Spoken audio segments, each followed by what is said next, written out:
Le Mans est célèbre dans le monde entier par les 24 heures. Avant de débuter notre croisière vers Sablé-sur-Sarthe, nous sommes donc allés visiter le musée.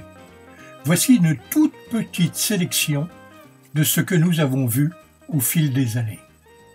La visite commence par un couloir où les photos grand format des plus prestigieux des personnages qui ont fait les 24 heures guident le visiteur vers le vif du sujet. Vient ensuite une rotonde où siège une collection très extraordinaire de voitures de course miniatures. Là, sur fond de murs circulaires rouges, ce sont plusieurs milliers de petits bolides avec lesquels nous jouions autrefois sur les trottoirs. Enfin, presque. Celles-ci sont neuves, ou comme neuves, personnalisées, toutes différentes. Quelques vitrines proposent même des vues des stands de différentes années. C'est un premier voyage dans le temps. Pas d'impatience, cela ne fait que commencer. La suite de la collection présente les débuts de l'automobile avec quelques pièces mémorables dans un état de conservation quasi parfait. Le tricycle Carl Benz de 1886, considéré comme la première automobile de l'histoire, avec un moteur à pétrole. Le tricycle du Manceau Léon Bollée de 1896, surnommé la voiturette, ou encore le Tubelmer, est une parfaite jonction entre les deux roues et les voitures. À propos des Manceau Léon ou Amédée Bollée, ils sont à l'honneur bien sûr. Ici, on célèbre les enfants du pays. La série commence avec une Amédée Bollée fils de type D, version limousine de 1901. 3150 cm3, 12 chevaux, 40 km/h, produite à 40 exemplaires. Elle est à côté d'une petite Core bleue type H Sport de 1907, produite à Levallois-Perret qui courut au Mans dans la coupe des voiturettes. 2543 cm3, 12 chevaux, 80 km/h. On retrouve ensuite une Amédée Bollée fils de type F Torpedo de 1912. 6333 cm3, 30 chevaux, 70 km/h. Une belle Léon Bollée blanche, type G1, Torpedo, de 1912, décapotée. Celle-ci est une Amédée Bollée fils de type F, version berline, et produite entre 1913 et 1923. Le moteur fait 6333 cm3, développe 30 chevaux et entraîne la voiture à 65 km/h. On imagine le poids. Voici une Amédée Bollée fils, type D, version Runabout, de 1899. Voici maintenant une très élégante Henri Vallée de 1897 qui tient plus du fiacre que de la voiture. Une Panhard et Levasseur de type A2 de 1900, le capot ôté,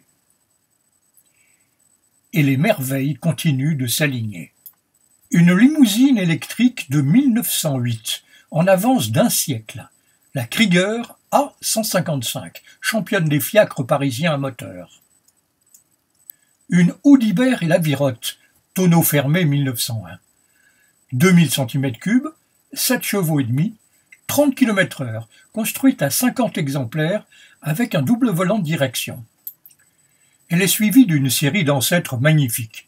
Peugeot 1902, Renault Frère type UD, Chenary Walker, une Delahaye Torpedo type 32 LC, une Ford T de 1923, considérée comme la voiture du siècle, une Renault des années 20 avec le logo de l'époque, une Renault de 1904 à la trompe impressionnante.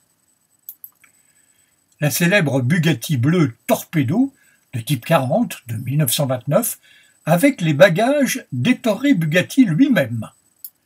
Une Rolls-Royce Silver Ghost de 1919, coupé chauffeur décapotable avec son moteur dévoilé, 7431 cm3, 45 chevaux, 90 km/h.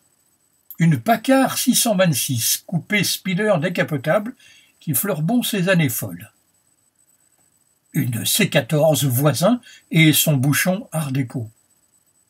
Une Hispano Suiza 1929, et son célèbre bouchon de radiateur en forme de cigogne. Une autre Hispano, plus sage, faux coupé Van Voren en 1936. Une berline Bugatti de type 57, faux coupé Gangloff de 1938, à côté d'une Panhard et Levasseur dynamique X77 de 1938 également. Une Tatra Tatraplan T600, voiture tchécoslovaque de 1951.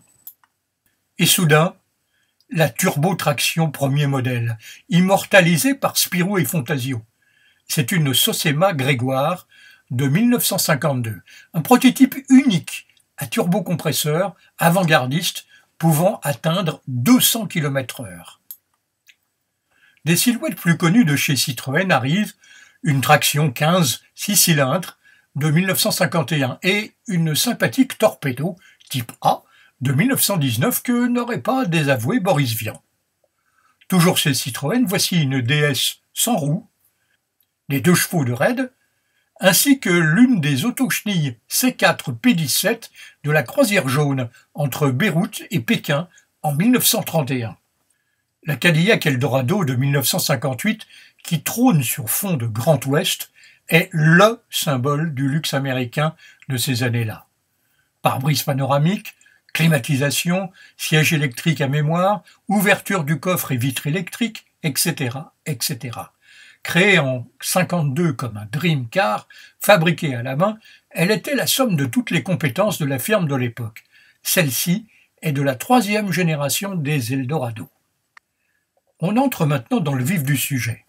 La Gennaro Walker bleue qui se profile, avec un gros 9 sur le radiateur, a gagné le premier Grand Prix d'endurance de 24 heures. C'était en 1923. Elle roulait à 150 km/h. Celle-ci est une Vino de Guingamp Torpedo, 10 chevaux de 1923 aussi. La numéro 8 est une Bentley 3 litres, Sport Torpedo Vandenplas de 1924. La 4 est une Lorraine Dietrich en 1925. Ah, voici la petite Salmson Val GSS Sport de 1929. Ses gros yeux appartiennent à une Lagonda M45 rapide, victorieuse en 1935, 163 km/h en pointe. Quelques-unes roulent encore et se négocient à plus de 300 000 €. Voilà le Tank de Gennaro Walker de 1925, créé spécialement pour les 24 heures. Il roulait à 152 km/h, mais n'a jamais gagné. Voici la Tracta GFI type A, numéro 13, de 1929. C'est la première traction avant de série de l'histoire.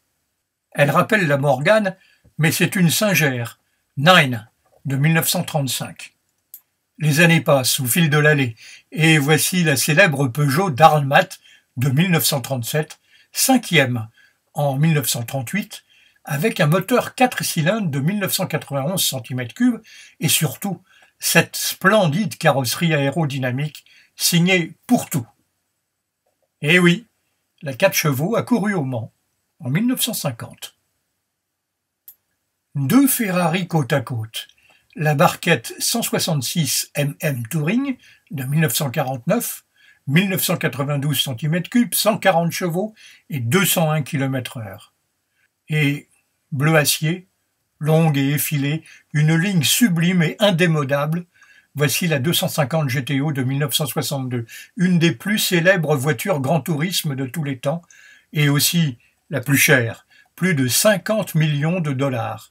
Un monstre aussi, 12 cylindres en V de 300 chevaux et 284 km/h. Celle-ci, engagée aux 24 heures de 1962, est arrivée 6e. On peut aussi la conduire sur route, mais gare aux éraflures. La Lotus 11 Le Mans 1956, qui finira 7e, et numéro 40, une Lotus 14 Elite de 1961 aux couleurs anglaises. Les DB, pour Deutsche Bonnet, ont fait rêver des milliers de Français en reportant souvent l'indice de performance, comme cette HDR à conduite centrale en 1954 et cette HB R4 de 1959. En haut, une René Bonnet Aerojet de 1964 à moteur Gordini, un avant sublime et un arrière interminable. Dessous, la star, une Ford GT40, la revanche de Ford sur les Ferrari en 1966, 67, 68 et 69. Pour étudier l'aérodynamisme de la voiture, les ingénieurs de chez Ford avaient même réalisé cette voiture pelote de laine pour voir les flux d'air le long de la carrosserie. En ligne, voici 3 rondeaux, pilote et constructeur, lui aussi enfant du pays. La première, l'Inaltera, est celle pilotée en 1977 par la souriante et multitalentueuse Christine Beckers avec Léla Lombardi. La suivante, M379C, toute jaune, fut conduite par Henri Pescarolo et Patrick Tambay à l'édition de 1981. Et la dernière est la M382 Cosworth de 1982, arrivée 15e en 1982. Suivent sur 2 rangées d'autres voitures. La Mazda 787B victorieuse en 91 au moteur quadrirotor. La Jaguar XJ R9 au-dessus, victorieuse en 1988. La Renault Alpine A442, vainqueur en 78 en haut, et la Cougar Courage C01 d'Yves Courage en bas. Une impressionnante Bentley Speed 8, une Peugeot 905 au-dessus, et une jolie série de barquettes, plus impressionnantes les unes que les autres, dont la Morgan LMP2, spécialement conçue par et pour Frédéric Sausset, quadruple amputé. L'Audi e-tron Quattro R18H est hybride, avec un moteur diesel turbo de 3,7 litres, secondé par 2 moteurs électriques de 203 chevaux aux roues avant. Un monstre qui roule à 327 km/h, victorieuse en 2013. Toute une partie est consacrée aux Porsche de légende, 911, 935, 906, 907, et bien sûr, la mythique 917, un festival.